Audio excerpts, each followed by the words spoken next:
Ser de izquierda tiene su innegable atractivo. En los colegios, las universidades, los medios de comunicación, todos los días nos dicen que para ser buenas personas, para tener supuesta empatía y para, por supuesto, estar a la moda, uno tiene que ser un buen izquierdista. Pero yo elijo rechazar categóricamente a la izquierda y en este video te doy mis 5 razones.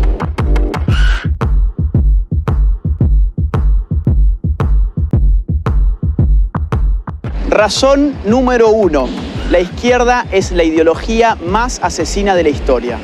Izquierda y derecha son categorías políticas que nacen en el marco de la Revolución Francesa. Los jacobinos, la primer fuerza de izquierda, por así decirlo, del mundo occidental, fueron los primeros en establecer un gobierno de partido único, que a través del Comité de Salvación Pública asesinó a más de 35.000 personas por no adherir o por oponerse al régimen revolucionario a través de lo que se llamó el terror. Pero el siglo XX vería llegar al poder a la izquierda socialista a través del movimiento comunista bolchevique, de tipo marxista-leninista y maoísta.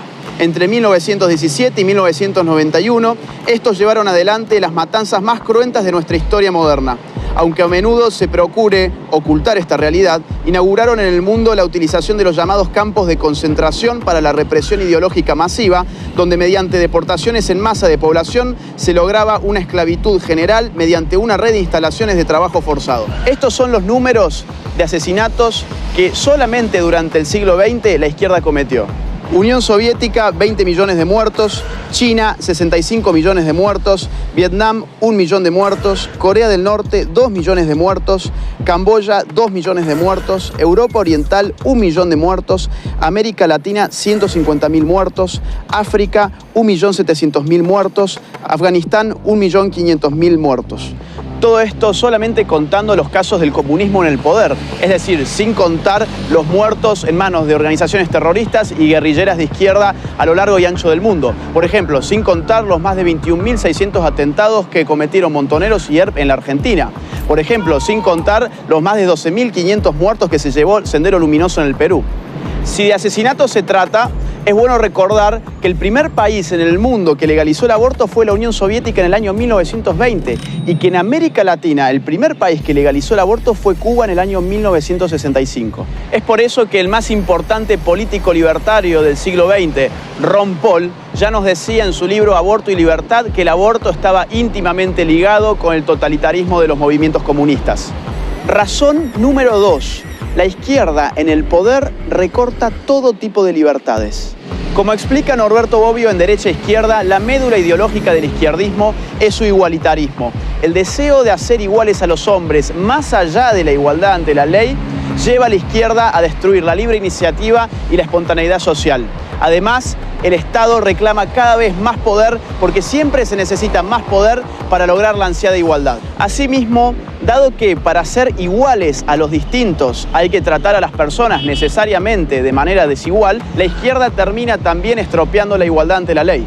Veamos, por ejemplo, el ranking 2018 de la Heritage Foundation, que indexa a los países según su nivel de libertad económica, midiendo cantidad de impuestos, de subsidios, de regulaciones, de tramitaciones, etc. En este ranking, que escruta 180 países, los últimos 3 puestos se los lleva Corea del Norte, Cuba, Venezuela. La Bolivia de Evo Morales figura en el triste puesto número 173. Pero la izquierda no solamente aplasta la libertad económica, lo mismo hace con el resto de libertades. Por ejemplo, la libertad de prensa. El ranking 2018 de Reporteros Sin Fronteras, que mide precisamente la libertad de prensa en el mundo, tiene en sus últimos 3 lugares a Corea del Norte, China y Cuba. No olvidemos al mismo tiempo que, por ejemplo, en Venezuela entre el año 2011 y 2018, más de 3.200 ataques a la libertad de expresión han tenido lugar. Razón número 3. La izquierda destruye la economía y el consumo. 3 grandes economistas y sociólogos, Ludwig von Mises, Max Weber y Boris Bruskus, demostraron a principios del siglo XX que bajo el socialismo la contabilidad es imposible, porque la información requerida, que es provista por el sistema de precios, queda destruida. Hay 2 tipos de casos. O bien la información no existe, como los llamados comunismos de guerra, porque lo que no existe es el dinero queda prohibido y la producción y la distribución quedan organizadas por un aparato de tipo militar, O bien la información no se genera correctamente, porque si bien las empresas utilizan dinero, lo que ellas ganan ya no depende de la demanda de los consumidores ni de la oferta en el marco de una libre competencia. Este segundo tipo, el llamado socialismo real, es el más conocido caso de economías estatizadas por la izquierda.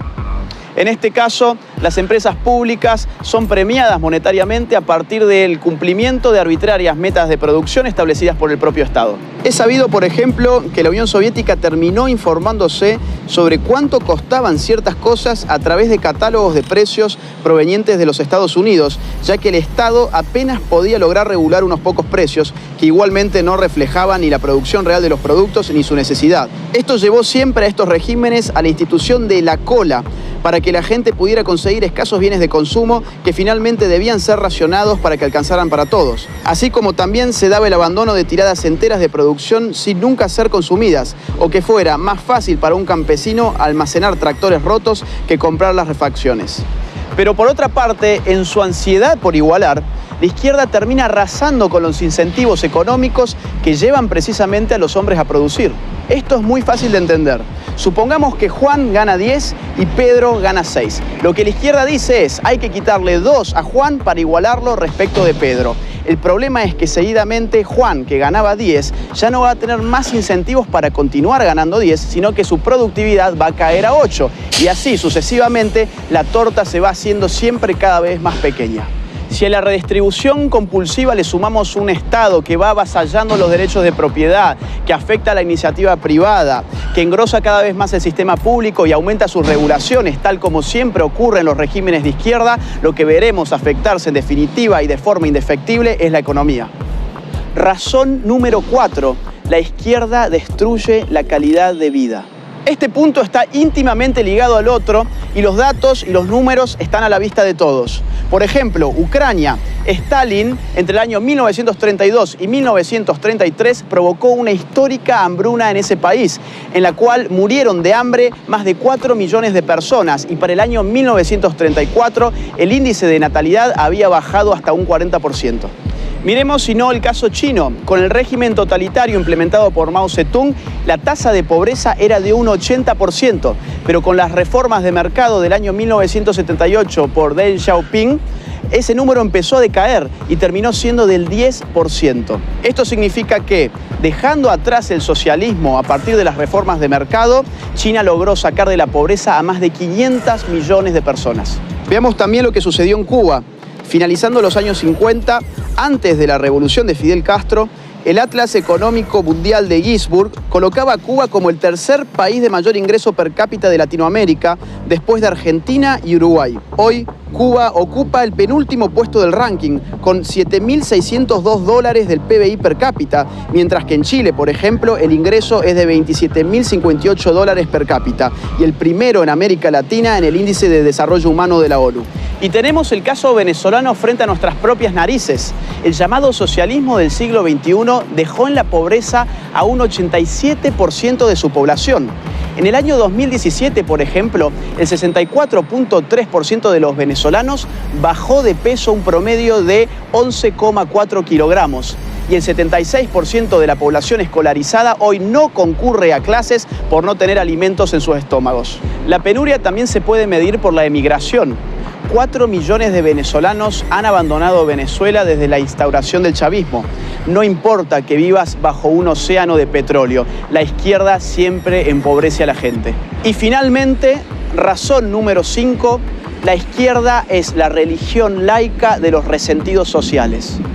La frustración es una realidad psicológica de la cual nadie está a salvo. Es propio de la limitación humana no lograr aquello que nos proponemos en todos los casos. Siempre hay algo que no conseguimos ni podremos conseguir. El ser humano, por definición, es falible. Acá es donde la izquierda interviene, calmando la frustración y trastocándola por resentimiento. Lo que la izquierda te dice es, vos no tenés ninguna responsabilidad individual sobre tus actos. Vos sos una simple víctima más de un sistema esencialmente injusto que te llevó a fracasar. La izquierda le ofrece al resentido un alivio de tipo psicopolítico, construyéndole un enemigo abstracto en el cual poder depositar todas sus frustraciones. Llámese capitalismo, patriarcado, heteronormatividad, imperialismo, colonialismo o como ustedes quieran. Pero de la frustración por conseguir el mayor éxito no viene necesariamente el resentimiento. Puede venir el denodado esfuerzo hacia la autosuperación en la medida en que la persona identifique en su fracaso aquella cuota de responsabilidad individual que le compete y se proponga remediarla. Y decimos cuota porque la responsabilidad individual es siempre eso, una parte del fenómeno. El resentimiento proviene de la frustración cuando no se tiene la voluntad de hacer un análisis equilibrado entre el propio fracaso y las posibilidades de prosperar. De esta forma, para proteger lo que queda de autoestima, se eliminan las responsabilidades individuales y se buscan solo los agentes externos como causa de los propios problemas, usando a determinadas estructuras sociales como chivo expiatorio. Estas son tan solo 5 razones de las tantas que podría darte. Si vos tampoco te considerás de izquierda, te invito a que levantes tu voz, a que no tengas miedo. Este es el momento de hablar contra ideologías perniciosas que se nos venden como modas y que no son otra cosa que una pieza más del establishment.